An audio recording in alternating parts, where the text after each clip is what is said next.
শ্রী গুরু প্রেমানন্দে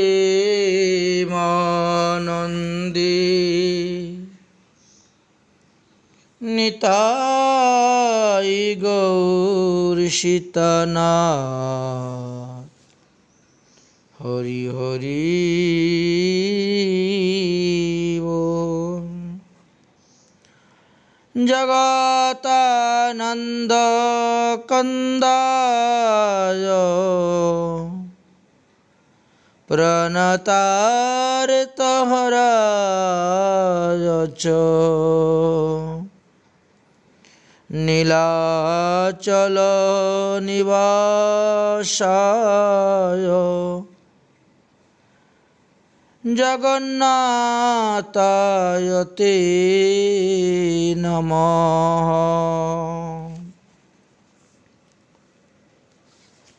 সুধী ভক্তবৃন্দগণ, আজ কয়েকদিন যাবৎ আমরা শ্রী শ্রী জগন্নাথ দেবের লীলা কথা আস্বাদন করে যাচ্ছি। আজকের এই পর্ব হল ষষ্ঠ পর্ব। জগন্নাথের বাৎসল্য যে লীলা, ভক্তের প্রতি তিনার যে বৎসলতা, তাহা আমরা আস্বাদন করে যাচ্ছি। এখন আমরা গণপতি ভট্ট নামে এক ভক্তের জীবনী কথা আস্বাদন করব।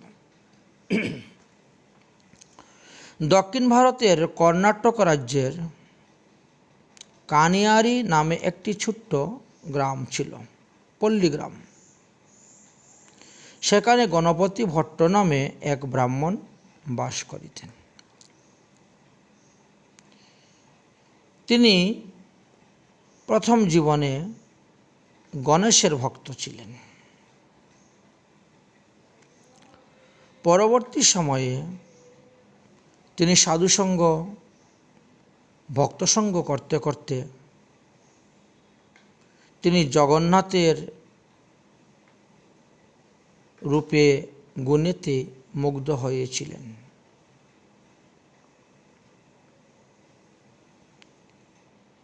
তিনি অত্যন্ত দয়াশীল ছিলেন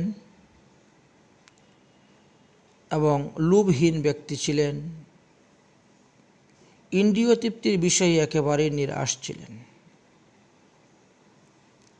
তিনি বিবাহ করেছিলেন।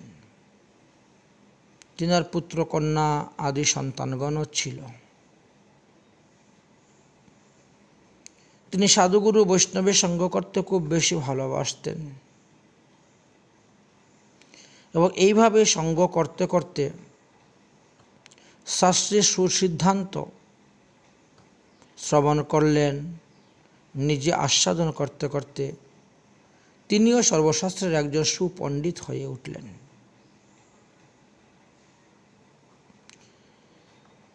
ভজনের দ্বারা, সাধুসঙ্গের দ্বারা সর্ব ইন্দ্রিয় তিনার সম্পূর্ণ নিয়ন্ত্রণেই ছিল।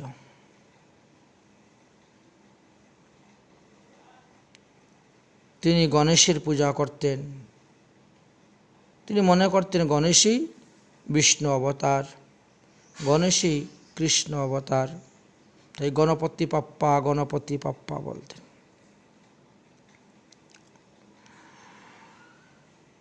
শালগ্রাম শিলা তিনার ঘরে ছিল।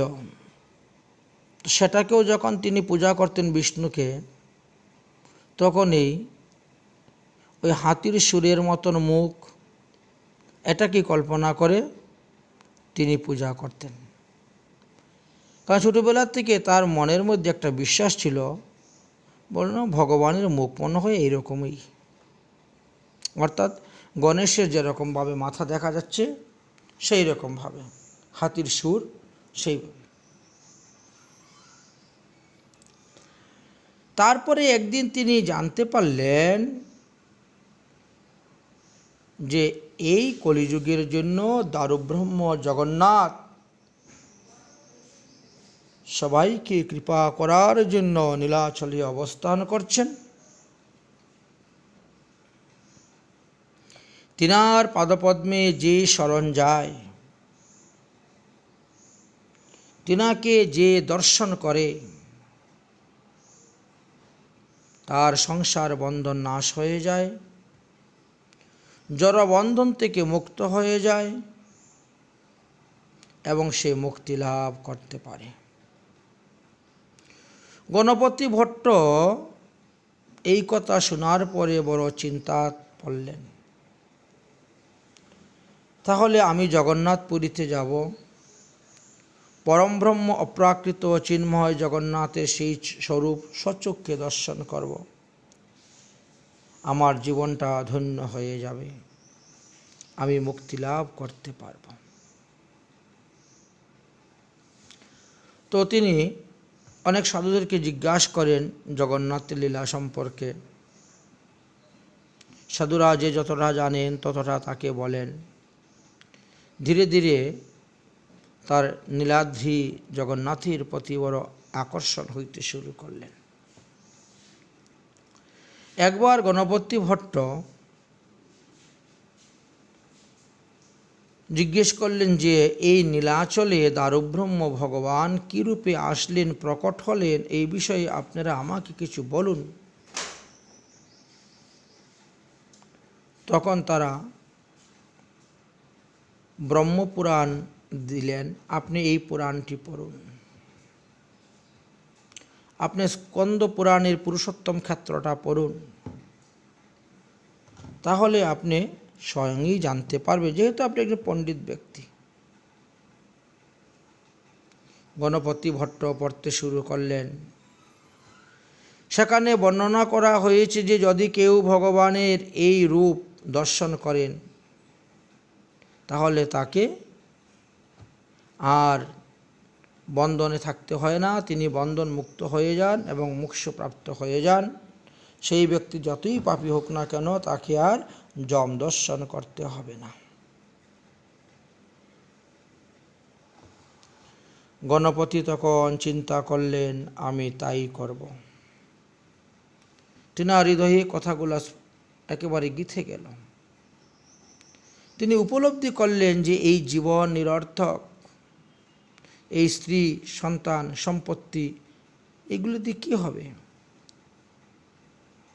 পরম ব্রহ্মকে লাভ করাটাই হল মনুষ্য জীবনের শ্রেষ্ঠ লক্ষ্য।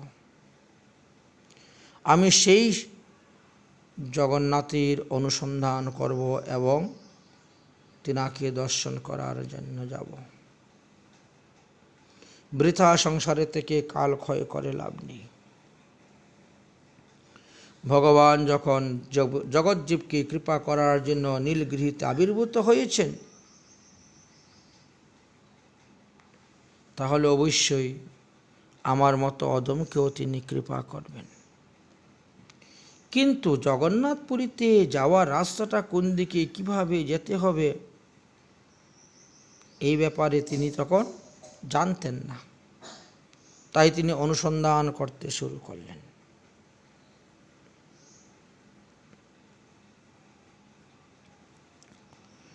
ধীরে ধীরে দেহের মধ্যে বৈরাগ্যের ভাব উদয় হতে শুরু হলো।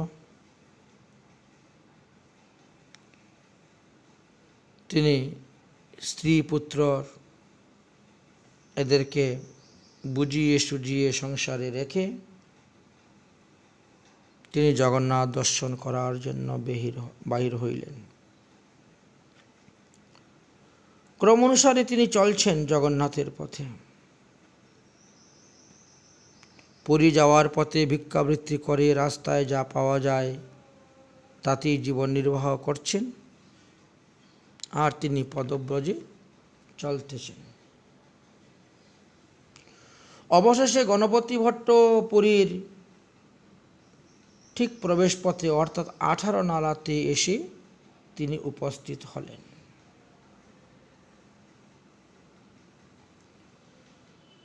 সেখানে এসে তিনি কতক্ষণ বসলেন। গণপতি ভট্ট দর্শন করলেন যে অনেক লোক পুরী থেকে ফিরে আসতেছে।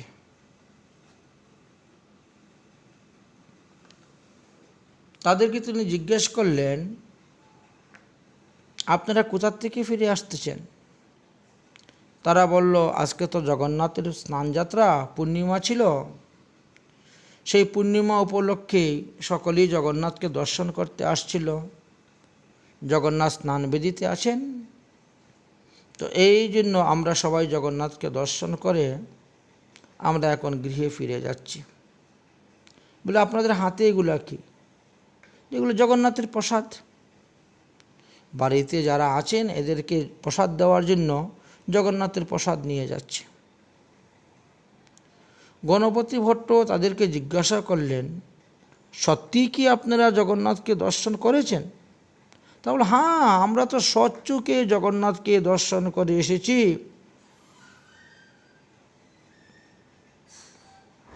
সচ্চুকে? হ্যাঁ, সচ্চুকে দর্শন করে এসেছি।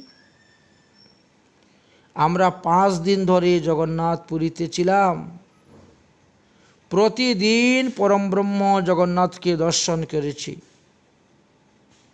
এখন জগন্নাথের স্নানযাত্রা হয়ে গেছে, আজকে থেকে জগন্নাথের আর 15 দিন দর্শন হবে না, এই জন্য আমরা গৃহে ফিরে চলে যাচ্ছি। জগন্নাথের দর্শন পাওয়া খুব দুর্লভ।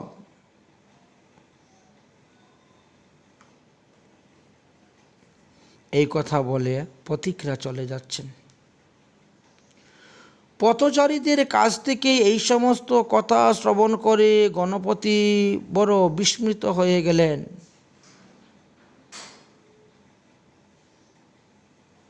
তিনি বারবার একই কথা জিজ্ঞাসা করছেন, আপনারা কি সত্যিই পরমব্রহ্মকে দর্শন করেছেন? তারা উত্তর দিল, হ্যাঁ, আমরা তাকে দর্শন করেছি। এই ধরনের বাক্য বিনিময়ের পর পথচারীরা যখন একের পর এক চলে যাচ্ছে, গণপতি ভট্ট তখন নিজের মনে মনে চিন্তা করলেন, আমি তো গ্রন্থতে লেখা পেলাম যে দারুব্রহ্ম জগন্নাথ স্বয়ং ভগবান, তিনাকে যে দর্শন করে তার মুক্তি হয়ে যায়, সে জগন্নাথে লীন হয়ে যায়। অথচ তারা 5 দিন যাবৎ পুরীতে অবস্থান করে 5 দিন জগন্নাথকে দর্শন করে তারা বাড়িতে ফিরে যাচ্ছে। তাহলে মনে হয় তাদের দর্শনটা ঠিক মতো হয় নাই। যদি তারা ঠিক ঠিক দর্শন করত তাহলে তাদের মুক্তি হতো। কেন তারা বাড়ি ফিরে চলে যাচ্ছে? ব্যাপারটা বুঝতে পারলাম না। তাদের সবাইকে তো ব্রহ্মতে লীন হয়ে যাওয়ার কথা। পুরাণে তো আমি এটাই পড়েছি, এটাই পাঠ করেছি। কেউ যদি নীলাদ্রিতে পরমব্রহ্মকে দর্শন করে তাহলে তৎক্ষণাৎ তাহার মুক্তি, এটাই জগন্নাথ মাহাত্ম্য গ্রন্থেতে লেখা আছে, পুরুষোত্তম ক্ষেত্রে। তাহলে এই ব্রহ্মকে দর্শন করার পর কেন তারা পুনরায় গৃহে ফিরে যাচ্ছে? এদের মুক্তি হলো না? তাহলে কি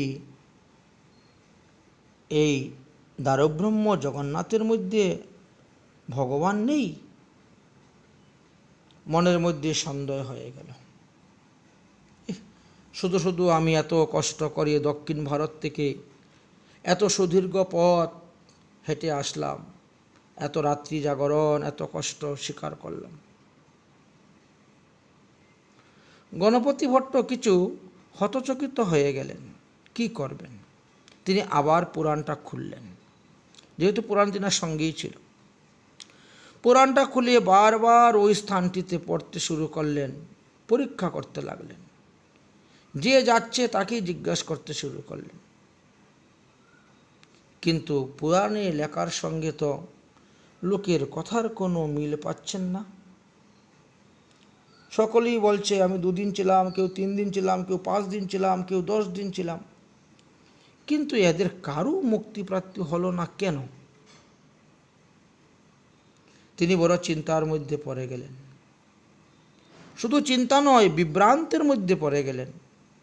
গ্রন্থে একরকম সিদ্ধান্ত আর মানুষের সঙ্গে আরেক রকম সিদ্ধান্ত, বাস্তবের সঙ্গে তিনি মিল খাওয়াতে পারছেন না। এখন আমি কি করব? আমার এখন কি করা উচিত?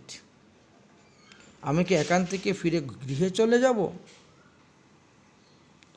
না আমি জগন্নাথকে দর্শন করব? কোনটি ঠিক হবে, কোনটি ভুল বুঝতে পারছেন না। গ্রন্থের বাক্য ভুল, না যারা আসতেছে তারা ভুল বলতেছে, জগন্নাথকে দর্শন না করেই বলতেছে আমি জগন্নাথকে দর্শন করেছি। মনে মনে সংকল্প করলেন, আমি যদি সেই দারুব্রহ্মকে জগন্নাথকে দর্শন করার পর আমার মুক্তি না হয়, আমি ভগবানকে নীল না হই, তাহলে আমি আর গৃহে ফিরে যাব না, বরং সমুদ্রে ঝাঁপ দিয়ে আত্মহত্যা করিব।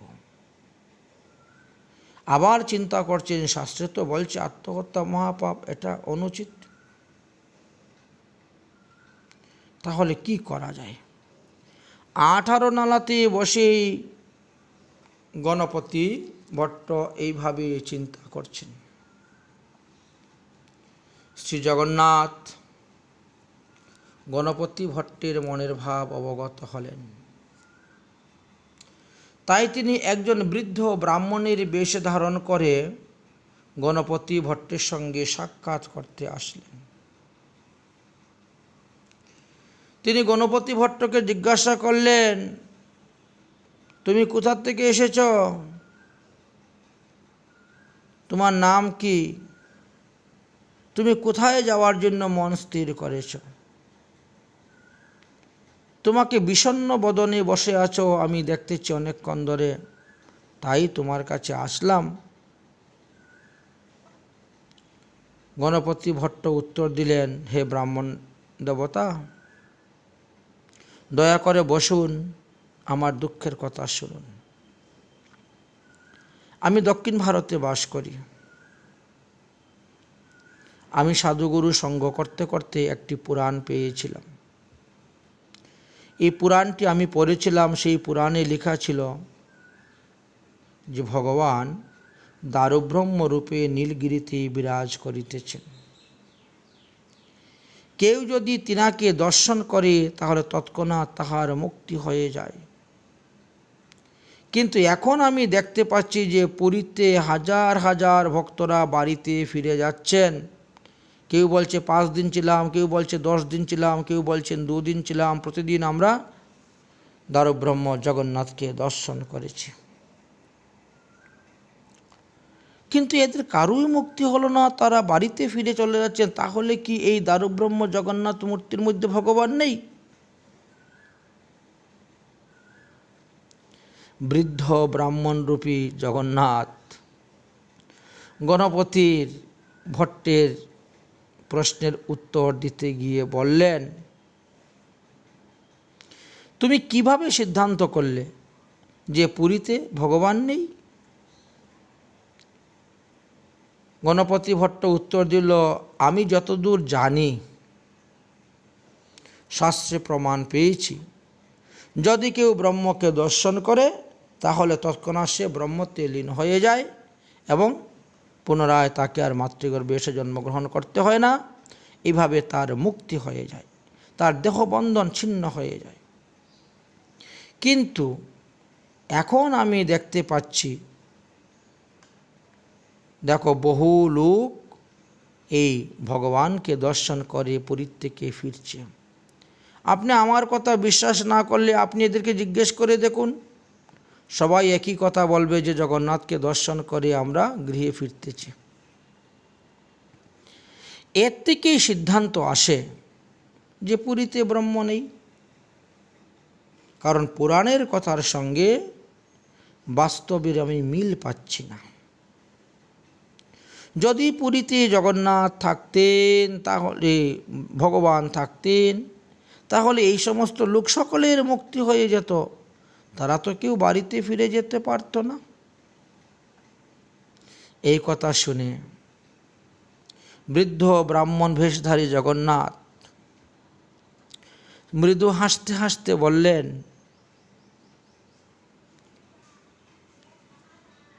জগন্নাথ হলেন কল্পতরু, ভগবানকে কল্পতরু বলা হয়েছে, বৈষ্ণবকেও কল্পতরু বলা হয়েছে। তো কল্পতরু মানে কি? তার কাছে যা চাওয়া যায় তাই পাওয়া যায়। এই যতগুলা লোক পুরীতে আসছিল জগন্নাথকে দর্শন করার জন্য, তারা কেউ জগন্নাথের কাছে মুক্তি চায় নাই, জগন্নাথের কাছে ভক্তি চায় নাই। তারা তাদের সংসার সুখ বাসনা বৃদ্ধির জন্য এসেছে। কেউ বলছে যে আমার ছেলেটার জন্য বিয়ে হয়ে যায়, কেউ বলছেন আমার মেয়েটার জন্য বিয়ে হয়ে যায়, কেউ বলছেন আমার ছেলেটার জন্য চাকরি হয়, কেউ বলছেন আমার ব্যবসা বাণিজ্যের জন্য ভালো হয়, কেউ বলছেন আমি সংসারে সকলকে নিয়ে যেন সুখে থাকতে পারি, কেউ বলছেন আমরা যেন নিরোগ থাকতে পারি, কেউ বা বলছেন আমার ধন সম্পত্তি যেন বৃদ্ধি হয়, ইত্যাদি ইত্যাদি। তো তারা যা চাইছে জগন্নাথ তো তাদেরকে তো তাই দিবেন। তাদেরকে জগন্নাথ মুক্তি দিতে যাবেন কেন? তারা তো ভগবানের কাছে মুক্তি চায় নাই, তারা তো ভগবানের কাছে ভক্তি চায় নাই, তারা তো বিষয় সুখ বাসনা চেয়েছে। তাহলে তাদের মুক্তি হবে কেন? তাই তো তারা পুনরায় গৃহে ফিরে যাচ্ছে। কারণ ভগবান তো কল্পতরু, যে যা চায় তাকে তাই দিচ্ছেন। সুতরাং তারা যে তাদের অন্তরের দেহসুখ অভিলাষী নিয়ে জগন্নাথকে দর্শন করতে এসেছে, জগন্নাথের কাছে প্রার্থনা করেছে, জগন্নাথ তাদের প্রার্থনা সেইভাবেই পূরণ করেছেন, ফল দিয়েছেন।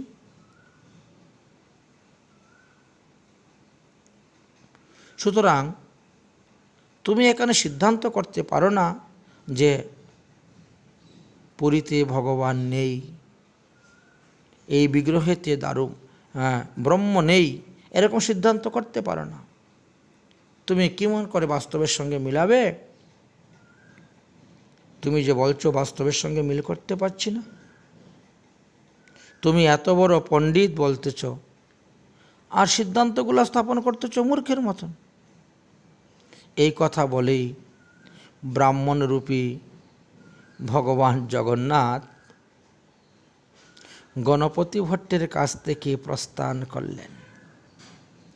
গণপতি ভট্ট তখন চিন্তা করলেন যে হ্যাঁ, কথাটা তো উনি ঠিকই বলেছেন, কিন্তু আমার তো বাসনা আমি মুক্তি লাভ করব, জগন্নাথকে দর্শন করলে যেন আমার মুক্তি হয়ে যায়, আমি জগন্নাথকে লীন হয়ে যাই, এটাই আমার মনে বাসনা। তিনি জগন্নাথ মন্দিরের সিংহধারে গিয়ে উপস্থিত হলেন। হাজার হাজার লোকের ভিড়। জগন্নাথের স্নান পূর্ণিমা, স্নানযাত্রা চলছে। জগন্নাথ, বলদেব, সুভদ্রা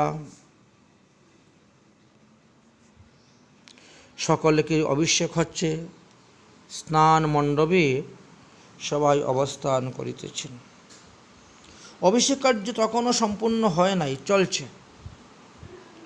বহু পূজারীগণ তখনও ভগবানের মস্তকে জল আদি পঞ্চামৃত আদি ঢালতেছেন। হাজার হাজার ভক্তের ভিড় ঠেলে গণপতি ভট্ট গিয়ে উপস্থিত হলেন।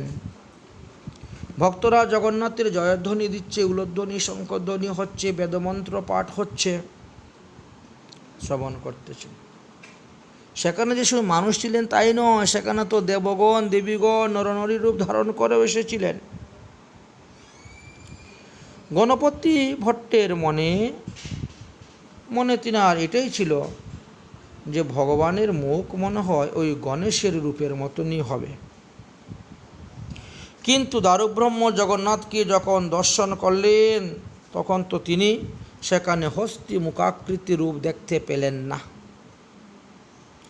যার ফলে তার যে ছোটবেলার থেকে একটা দৃঢ় বিশ্বাস ছিল যে ব্রহ্মের মুখ হস্তির মুখের মতন, সেটা যখন তিনি দর্শন করতে পারলেন না,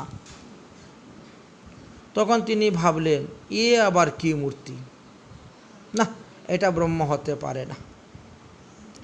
কেননা এদের মুখ তো হস্তিমুখাকৃতি নয়। তিনি অসন্তুষ্ট হয়ে গেলেন। এমনকি তিনি সেই স্থান ত্যাগ করে হতাশ হয়ে বাড়ির দিকে যাওয়ার জন্য রওনা হয়ে গেলেন। তার দৃঢ় বিশ্বাস ছিল যে হস্তিমুখাকৃত মুখ হইবে ব্রহ্মের। তার বিশ্বাসের কথা অবগত হয়ে জগন্নাথ তৎক্ষণাৎ পুরীর রাজার একজন প্রতিনিধি মধুরথের কাছে আবির্ভাব হলেন এবং ভগবান তাকে বললেন যে আমার এক ভক্ত বহুদূর দক্ষিণ ভারত থেকে সে এসেছে, কিন্তু তার যে ধ্যান ধারণা ছিল সেই অনুসারে আমার রূপের সে মিল দেখতে না পেয়ে সে মনোদুঃখে বাড়িতে চলে যাচ্ছে। তুমি একটু তাকে বুঝিয়ে নিয়ে আসো, কারণ এখন আমার স্নানযাত্রা প্রায় সমাপ্ত। এখন পূজারীরা আমাকে মন্দিরের ভিতরে নিয়ে যাবে, আমাকে পোশাক পরাবে, সুতরাং এই অবস্থায় আমি তাকে গিয়ে বুঝাতে পারবো না। দ্বিতীয়ত, তুমি পূজারী পাণ্ডাদেরকে সকলকে বলো আজকে যেন গণেশ বেশে আমাদেরকে সাজানো হয়।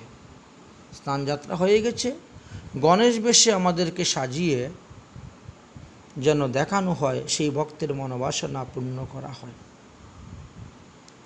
মধুরথ তৎক্ষণাৎ উঠে তিনি গণপতি ভট্টের দিকে ছুটলেন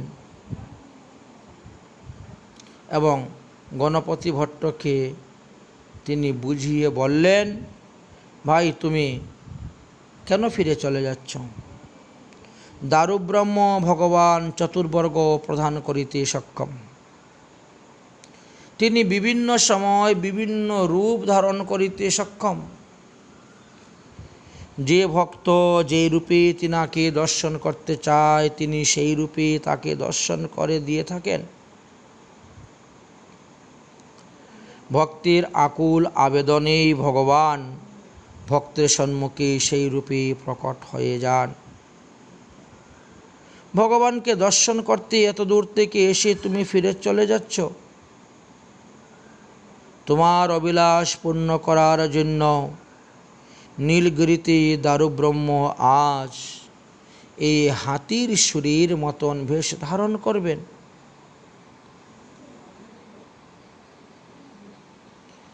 আপনি একজন পণ্ডিত হয়ে এইরকম বোকার মতন এত দূর আসার পরে জগন্নাথকে দর্শন না করে চলে যাচ্ছ। ভট্ট মহাক্রোধের সহিত উত্তর দিলেন, এখানে ব্রহ্ম কোথায়? আপনারা আমার সঙ্গে প্রতারণা করছেন কেন? আমি তো এই হস্তিমুখ দেখতে পাইনি। হস্তিমুখ ব্যতীত কিভাবে সেখানে ব্রহ্ম আসতে পারেন? ভট্ট গণপতি গণেশের মূর্তিতেই তিনার ব্রহ্মের রূপ ছোটবেলা থেকে চিন্তা করে আসছেন, তো এই জন্য এই রূপের প্রতি তার দৃঢ় বিশ্বাস। তাই এই রূপ ছাড়া অন্য রূপ তিনি দেখতে চান না। মধুরথ উত্তর করলেন যে আপনাকে অবশ্যই জগন্নাথ সেই রূপেই দর্শন দিবেন। আপনার ভুল ধারণাগুলো বিসর্জন করুন। এইবারটি ফিরে গিয়ে ভালোভাবে জগন্নাথকে দর্শন করুন। আপনি ভগবানের হস্তিমুখ রূপটাই দর্শন করতে পারবেন, কোনো সন্দেহ নাই। এই কথা বলে গণপতি ভট্টকে পুনরায় আবার মন্দিরে ফিরিয়ে নিয়ে আসলেন। তিনি ভগবানের দিকে ভক্তি ভরে প্রেম ভরে যখন দৃষ্টিপাত করলেন তখন সেখানে তিনি হস্তিমুখ দর্শন করতে পারলেন। ভগবানের সেই মুখটি তিনি দর্শন করে খুবই আনন্দিত হলেন আর এই রূপটা ভগবানের অত্যন্ত সুন্দর দেখা যাচ্ছিল। এইভাবে তার অপূর্ব বিস্ময়কর বিশ্বরূপ প্রদর্শন করে সেই ভক্তের মনোবাসনা পূর্ণ করলেন। জগন্নাথ ভক্তকে ডাকছেন, আমার কাছে আসো, আমার কাছে আসো। অবিভূত চিত্তে গণপতি ভট্ট সশ্রদ্ধা প্রণতিযোগে নিবেদন করে প্রার্থনা করতে করতে জগন্নাথের কাছে গেলেন।